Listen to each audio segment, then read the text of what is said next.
Hello નમસ્કાર વિદ્યાર્થી મિત્રો આજે આપણે આ વિડીયોની અંદર વાત કરવાના છે દ્વિતીય સત્રાંત પરીક્ષા ધોરણ 6 અને સામાન્ય જ્ઞાન પેપરનું સંપૂર્ણ સોલ્યુશન આપણે મેળવવાના છે। તો આ વિડીયોને અંત સુધી જોવાનું ભૂલતા નહીં। ચેનલ ઉપર પ્રથમ વખત આવેલા હો તો ચેનલને સબસ્ક્રાઈબ કરી દેજો અને આ વિડીયોની લિંકને ધોરણ 6ની અંદર અભ્યાસ કરતા તમારા અન્ય મિત્રો સુધી અવશ્ય શેર કરજો। તો પ્રશ્નપત્રનું આપણે સોલ્યુશન નિહાળીએ કે નીચેના પ્રશ્નોના ઉત્તર માટે આપેલા વિકલ્પોમાંથી સાચો વિકલ્પ પસંદ કરી તેનો ક્રમ અક્ષર સામે આપેલા બોક્સમાં લખવાનું છે। પહેલો પ્રશ્ન છે કે અમદાવાદ જનમાર્ગ એટલે કે BRTSના પ્રથમ ભાગનું ઉદ્ઘાટન કોણે કર્યું હતું? તો જવાબ રહેશે નરેન્દ્રભાઈ મોદીએ। બીજો પ્રશ્ન છે ચીની મુસાફર હ્યુએન ત્સાંગ કયા રાજાના સમયમાં ભારતમાં આવ્યો હતો? તો જવાબ રહેશે સમ્રાટ હર્ષવર્ધન। ત્રીજો પ્રશ્ન છે કે નોબેલ પારિતોષિક મેળવનાર પ્રથમ ભારતીય મહિલા કોણ હતા? તો એ આવશે મધર ટેરેસા। ચોથો પ્રશ્ન છે કે યુએસબીનું પૂરું નામ શું છે? તો યુનિવર્સલ સિરિયલ બસ એ યુએસબીનું પૂરું નામ ગણાય છે। પ્રશ્ન નંબર 5 સ્ટીવ જોબ્સ કમ્પ્યુટરની કઈ કંપની સાથે જોડાયેલા હતા? તો જવાબ આવશે એપલ કંપની। છઠ્ઠો પ્રશ્ન છે કે નરસિંહ મહેતાના પદોમાં કઈ ભક્તિનું નિરૂપણ જોવા મળે છે? તો જવાબ રહેશે પ્રેમ લક્ષણા ભક્તિ। પ્રશ્ન નંબર 7 ઝવેરચંદ મેઘાણી કયા સાહિત્યના સંશોધન સંપાદન માટે જાણીતા છે? તો જવાબ આવશે લોક સાહિત્ય।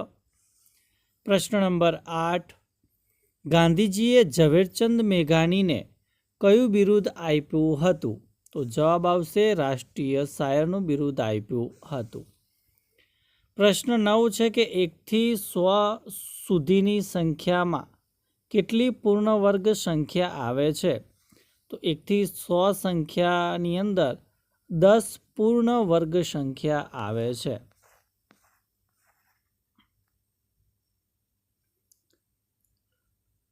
પ્રશ્ન નંબર 10 સરદાર વલ્લભભાઈ પટેલ કયા શહેરની મ્યુનિસિપાલિટીના પ્રમુખ હતા? તો જવાબ રહેશે અમદાવાદ। પ્રશ્ન નંબર 11 ગુજરાતનું કયું દેશી રાજ્ય પાકિસ્તાન સાથે જોડાવા તૈયાર થયું હતું? તો જવાબ રહેશે જૂનાગઢ। 12મો પ્રશ્ન છે કે ભારતમાં સૌ પ્રથમ રાષ્ટ્રીય આવકની ગણતરી માટે કોણે પ્રયત્ન કર્યો હતો? તો જવાબ આવશે દાદાભાઈ નવરોજી। પ્રશ્ન નંબર 13 બિસ્માર્કને જર્મનીના કયા પુરુષ તરીકે ઓળખવામાં આવે છે? તો જવાબ આવશે લોખંડી પુરુષ તરીકે। પ્રશ્ન નંબર 14 વધુ દૂધ આપવા માટે પ્રખ્યાત વઢિયારી ભેંસ માટેનો વઢિયાર પ્રદેશ કયા જિલ્લામાં આવેલો છે? તો જવાબ રહેશે બનાસકાંઠા જિલ્લા।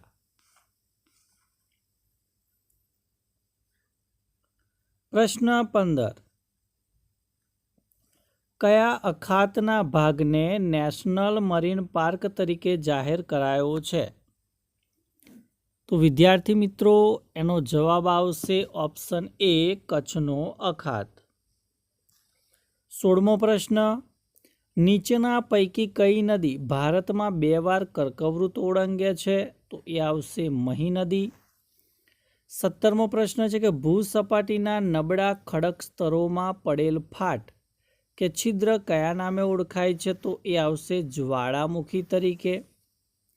પ્રશ્ન નંબર 18 ગ્રામ પંચાયતના સભ્યોની મુદત કેટલા વર્ષની હોય છે? તો જવાબ રહેશે 5 વર્ષની હોય છે।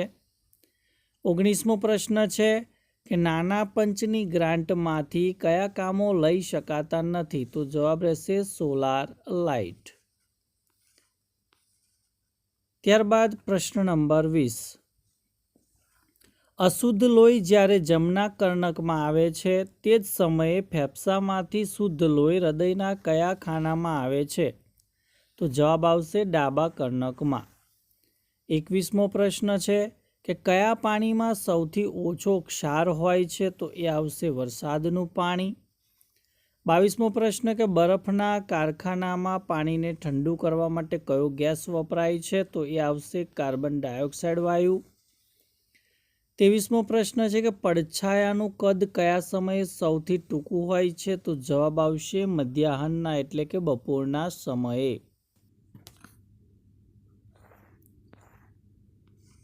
ત્યારબાદ પ્રશ્ન નંબર 24 કે દેડકાને કૂદકો મારવા તથા શિકાર પકડવામાં કયું અંગ મદદ કરે છે? તો જવાબ આવશે પાછલા પગ. 25મો પ્રશ્ન કુદરતી ચુંબકની શોધ કયા દેશમાં થઈ હતી? તો જવાબ રહેશે ગ્રીસ.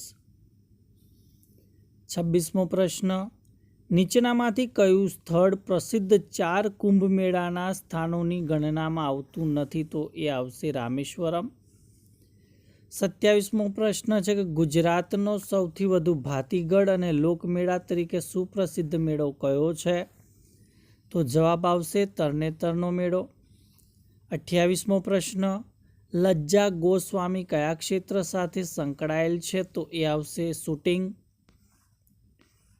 ત્યારબાદ પ્રશ્ન નંબર 29 ન્યુમોનિયા એ શેનો ગંભીર રોગ છે? તો જવાબ આવશે ફેફસાનો.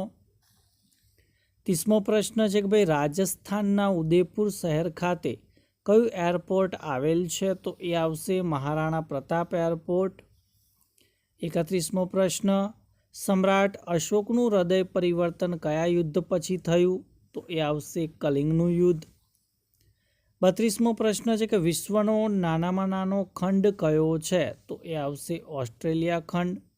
પ્રશ્ન નંબર 33 દુનિયાની સૌથી પ્રાચીન પર્વતમાળા કઈ છે? તો જવાબ આવશે અરવલ્લીની પર્વતમાળા. પ્રશ્ન નંબર 34 છે કે જય જય ગરવી ગુજરાતના રચયિતા કોણ? તો જવાબ આવશે નર્મદ. 35મો પ્રશ્ન છે કે ભાઈ કોનો જન્મદિવસ શિક્ષક દિન તરીકે ઉજવવામાં આવે છે? તો જવાબ આવશે ડૉક્ટર રાધાકૃષ્ણનનો જન્મદિવસ શિક્ષક દિન તરીકે ઉજવવામાં આવે છે. 36મો પ્રશ્ન કે આત્મજા શબ્દનો પર્યાય કયો છે? તો આત્મજાનો સમાનાર્થી આવશે પુત્રી. 37મો પ્રશ્ન ઓખા હરણના સર્જકનું નામ શું છે? તો જવાબ આવશે પ્રેમાનંદ. ત્યારબાદ પ્રશ્ન નંબર 38 અર્વાચીન ગદ્યના પિતા તરીકે કોણ જાણીતા છે? તો એની અંદર સાચો ઉત્તર રહેશે નર્મદ. 39મો પ્રશ્ન કે રેખા એલ અને એમ લંબ રેખાઓ છે તો તેને સંકેતમાં ખાલી જગ્યા દર્શાવાય. તો વિદ્યાર્થી મિત્રો એની અંદર ઓપ્શન સી એ સાચો ઉત્તર મળે છે. 40મો પ્રશ્ન અને અંતિમ પ્રશ્ન છે કે 3 સેમી બાજુવાળા નિયમિત ત્રિકોણની પરિમિતિ કેટલી થાય? તો એનો સાચો ઉત્તર આવશે 9 સેમી. તો વિદ્યાર્થી મિત્રો આ હતું ધોરણ 6 વિષય સામાન્ય જ્ઞાનના પેપરનું સંપૂર્ણ સોલ્યુશન. તો વિડીયો તમને ચોક્કસથી ગમ્યો જ હશે તો વિડીયોને લાઇક કરી દેજો, શેર કરી દેજો અને ચેનલને સબસ્ક્રાઈબ કરી દેજો. જય હિન્દ, જય ભારત.